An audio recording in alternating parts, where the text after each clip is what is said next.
Ok,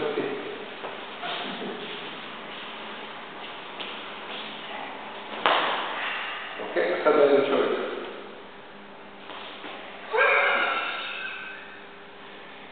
Ma ti, treba čovjek da... Sad je obrnuto. Nemoj udariti, da je sila prosto sila, nego približi i odbij. Spusti se. Tako, tu si. I sad ideš napred. S jednom nogom napred, a sjedaš na zadnju nogu. Nikaš nešto, tako? Ovo je kod kuc, ko je? Kuc.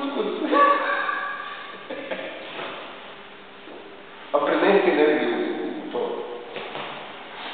Ne frizuj. Energiju.